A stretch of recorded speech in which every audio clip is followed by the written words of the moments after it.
El día de hoy quisiera hablar acerca de el llamado de Dios.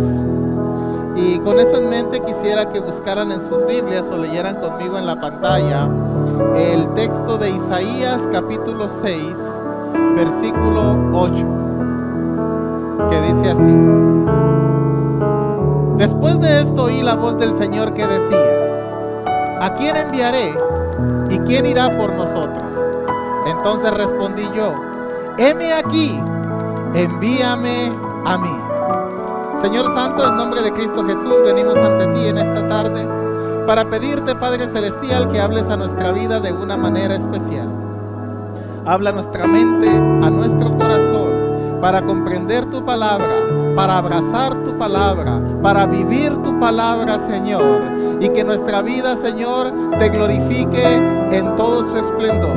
En el nombre de Jesús te lo suplicamos. Amén. Cuando Dios nos llama, nosotros entramos a una etapa difícil.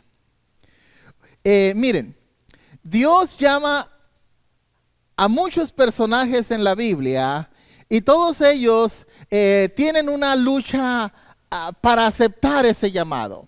Así que hoy yo quiero hablar de varios personajes bíblicos y mirar cómo estos personajes bíblicos lucharon para poder aceptar ese llamado. El primero que quiero mencionar hoy se llama Abraham.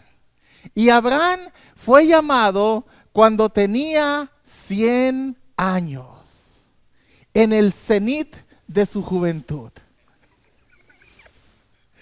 100 años de edad cuando Dios lo llama, y Dios lo llama y le dice: vete de tu casa, vete de tu parentela a la tierra que yo te mostraré. Y yo no sé usted, pero cuando nosotros llegamos a cierta edad, lo último que queremos en la vida es movernos a otro lugar. Todos queremos ya quedarnos en un lugar fijo, permanente, para poder disfrutar de nuestros días. La otra cosa que Abraham tuvo que luchar fue que le dijo: vete de tu casa y de tu parentela.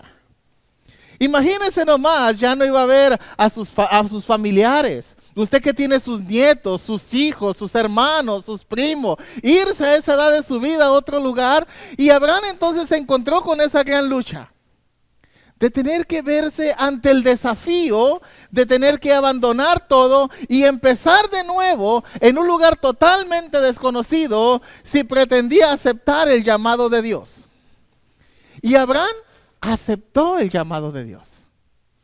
Y Abraham nosotros lo conocemos como el padre de la fe. Y la fe necesitamos entenderlo en su sentido original, que en el griego se llama pistis, pero que quiere decir fidelidad.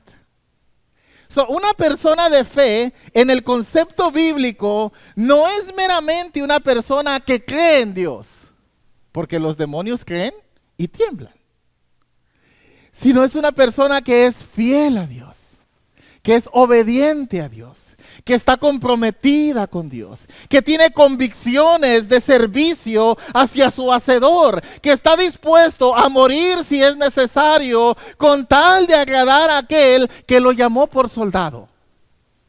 Un hombre de fe es una persona que es fiel a Dios, independientemente de cuáles sean las circunstancias o los sacrificios personales que él tenga que hacer. Y Abraham se llama el padre de la fe, porque todo estaba en su contra, su edad principalmente. Y esto nos enseña algo importante: no hay edad para servir a Dios. Muchos de nosotros decimos: ay, si Dios me hubiera llamado cuando yo era joven, qué distinto sería, hubiera hecho tantas cosas para Dios. Pero no, hermano.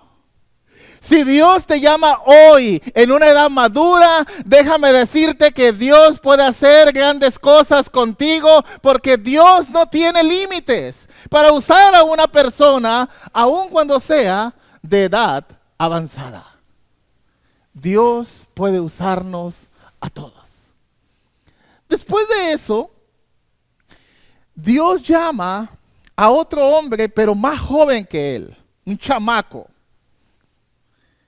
Se llamaba Moisés, el cual tenía 80 años. Salido del cascarón. ¿Verdad? Dios llama a Moisés a los 80 años para servirle. Y esto es bien interesante porque cuando Dios llama a Moisés, Moisés se encuentra delante de Dios y le dice, Señor, mira que yo no sé hablar. Y Dios lo estaba llamando para que se parara enfrente del mayor gobierno, el mayor imperio conocido en ese momento, enfrente de Faraón, y empezara a profetizar y a hablar las cosas que Dios quería que él hiciese. Fue llamado a ser profeta. Su llamado era un llamado de comunicación. Y el problema de Moisés era que él no sabía comunicarse. ¡Wow! Interesante cuando Dios nos llama a nosotros a ser predicadores, a evangelizar, a hablarles a otros acerca de Jesús. Y lo que más nos aterroriza en la vida es hablar con la gente. Es hablar en público. Ahora, algunos se han atrevido a decir que Moisés no solamente tenía esa deficiencia, sino que su problema era un problema físico, que él era tartamudo. Una deficiencia. Y si eso era cierto, eso nos enseña algo importante acerca de Dios. Que nosotros podemos servir a Dios aunque tengamos enfermedades en nuestro cuerpo. Usted puede ser una persona que posiblemente tiene problemas para escuchar.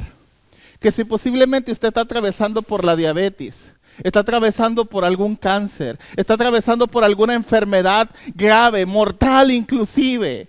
Pero aún así, Dios lo llama en esa condición porque Dios puede usarlo a pesar de eso.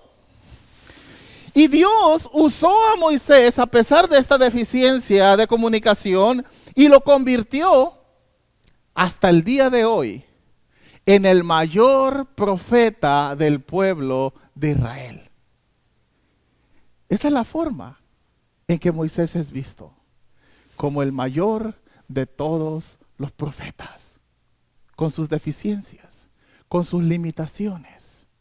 El apóstol Pablo era una persona que tenía también una deficiencia.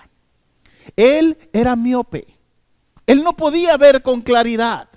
Un día el sumo sacerdote lo estaba exhortando, lo estaba entrevistando acerca de su fe y Pablo lo insultó y le llamó pared blanqueada, lo cual era un insulto. Y entonces el sumo sacerdote enojado, pero alguien que estaba con él le dice, así le hablas al sumo sacerdote. Y entonces Pablo responde, perdón, yo no sabía que él era el sumo sacerdote. Y cuando Pablo dice eso nos enseña algo importante. Porque el sumo sacerdote tenía una vestimenta que lo identificaba. Su forma de vestir era tan peculiar que no había forma de no saber que era el sumo sacerdote, especialmente por un hombre tan conocedor del judaísmo como lo era Pablo. Pero la razón por la que él no reconoció al sumo sacerdote fue porque él ya no podía distinguir a cierta distancia a las personas. Él ya no miraba más que la figura, la sombra. Él ya no sabía quién estaba delante de él. Pero así como estaba ciego, se convirtió en uno de los mayores escritores del Nuevo Testamento. Y hoy gran parte de lo que tenemos, lo tenemos gracias a que ese hombre que no podía ver correctamente, decidió aceptar el llamado de Dios y escribir cartas para instruir, para animar a los hermanos que estaban atravesando diferentes circunstancias difíciles. Y cuando Pablo escribe su carta a las Gálatas, él les escribe y les dice, mirad con cuán grandes letras les escribo. Nosotros escribimos letras pequeñas porque podemos ver bien. Pero Pablo, para poder rectificar lo que él estaba escribiendo, él hacía sus letras más grandes. Y esto nos enseña algo, que cuando hay el deseo, se le busca la forma. Cuando queremos hacer las cosas, vamos a encontrar una manera de llevarlo a cabo. Y Pablo, aunque no podía ver, pudo convertirse en uno de los principales escritores del Nuevo Testamento, porque él entendía su llamamiento para con el Señor. Entonces esto nos enseña a nosotros que ninguna enfermedad, que ninguna deficiencia es una justificación para decirle no al llamado de Dios cuando Él nos está llamando a servirle en algún área dentro de la iglesia, en algún área en el ministerio en particular o en general. No hay justificación alguna. ¿Por qué? Pablo recibió la voz del Señor que le dice cuando él se encontraba orando acerca de sus problemas, acerca de sus luchas por sus deficiencias. Escucha la voz de Dios que le dice: mi poder se glorifica en la debilidad.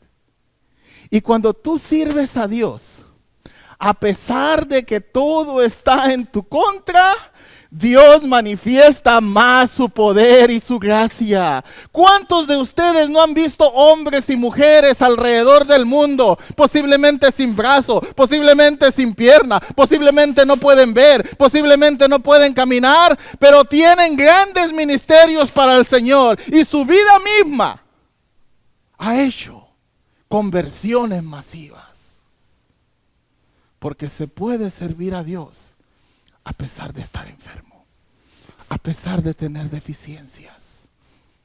Es cuestión de querer aceptar el llamado de Dios a nuestra vida. Moisés, otro personaje que me llama la atención a mí, que fue llamado por Dios, este sí era joven.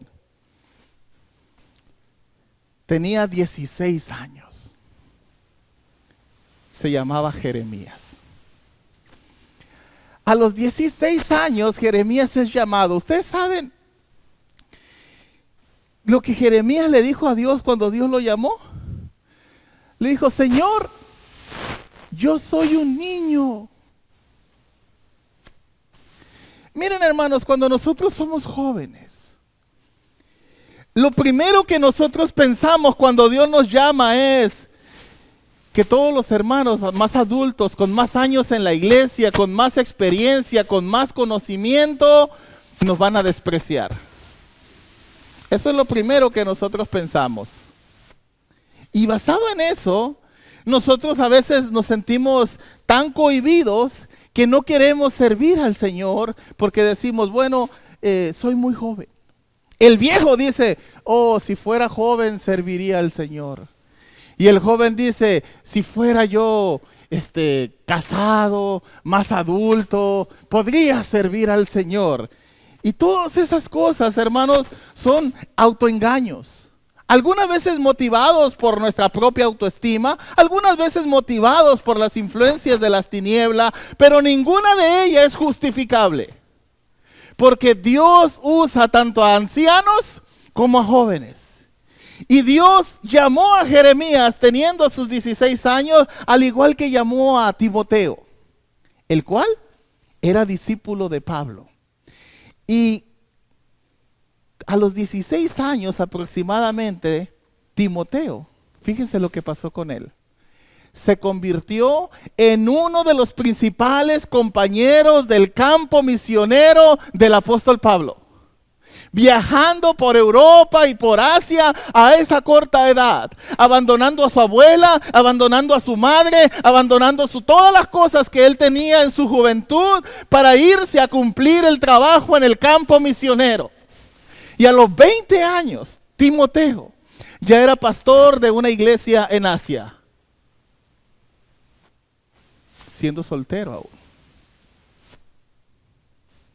Porque se puede servir al Señor soltero y joven. Y guapo, por supuesto.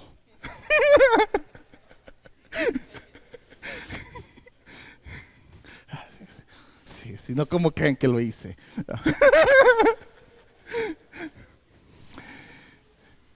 Y Timoteo, a esos 20 años, ya pastoreando, recibe un consejo del apóstol Pablo.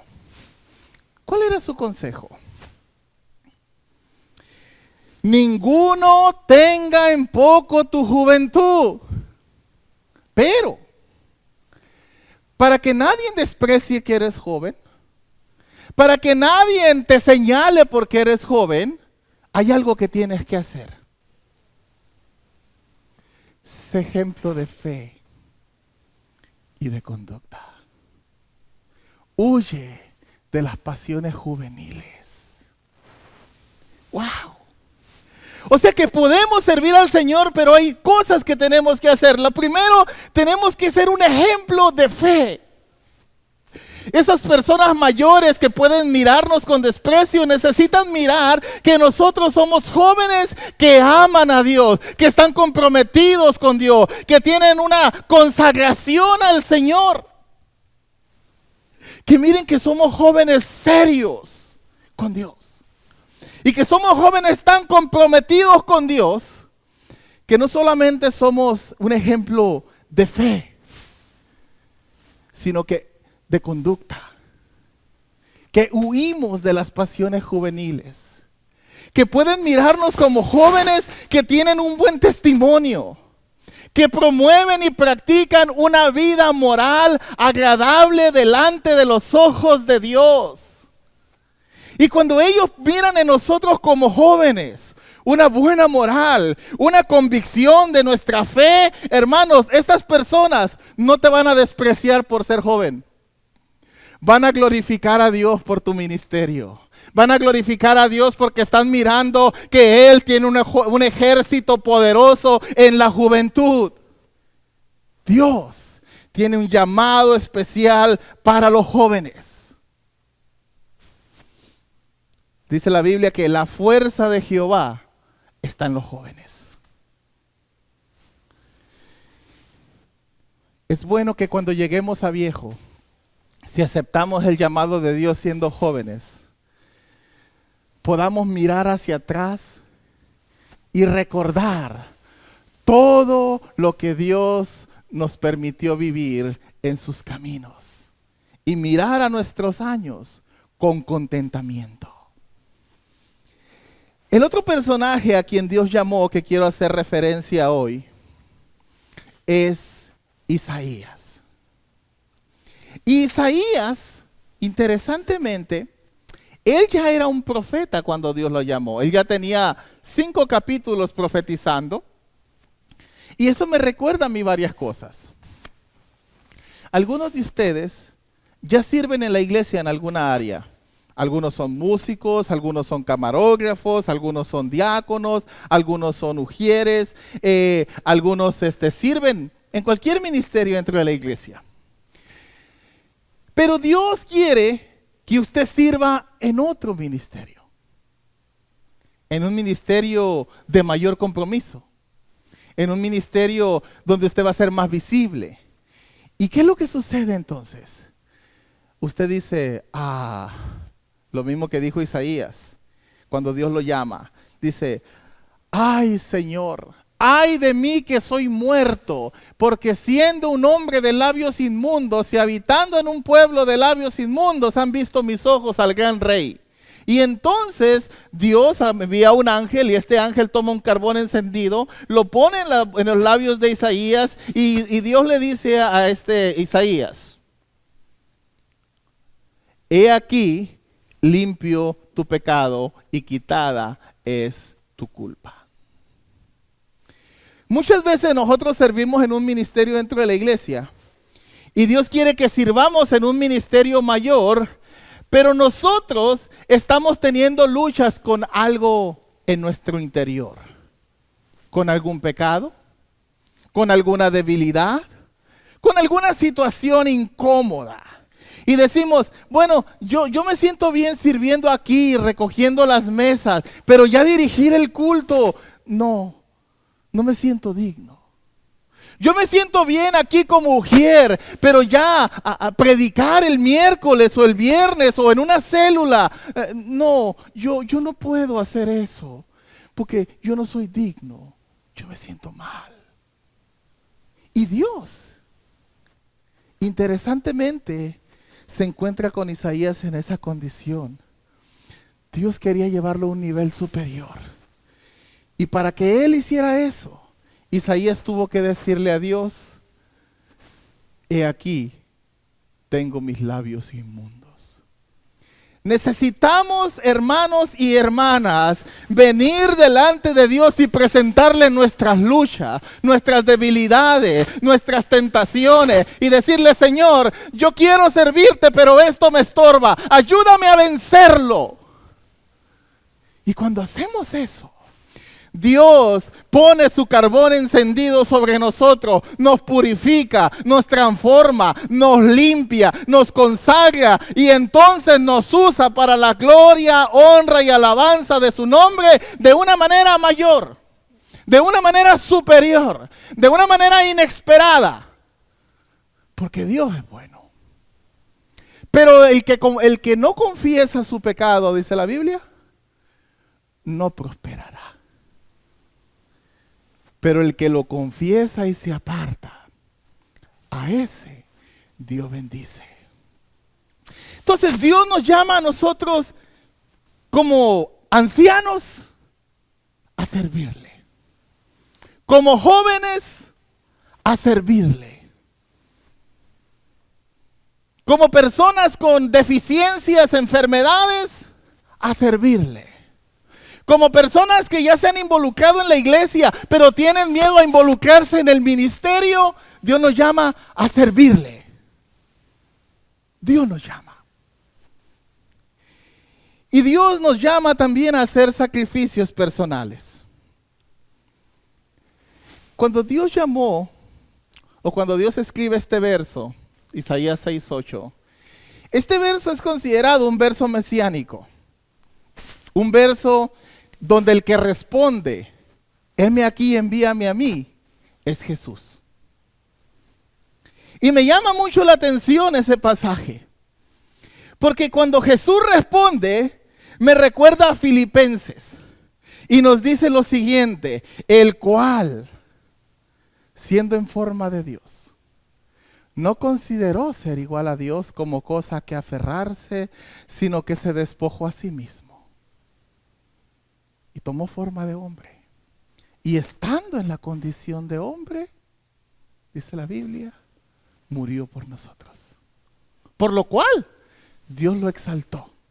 Y le dio un nombre, que es sobre todo nombre, para que en el nombre de Jesús se doble toda rodilla y toda lengua confiese que Jesucristo es el Señor, para gloria de Dios Padre. Lo interesante de ese pasaje es que Jesús no consideró todo lo que él tenía en el reino celestial. Estuvo dispuesto a dejarlo todo. Cuando escuchó la voz que dice: ¿quién irá? Jesús dijo: yo voy. Y hoy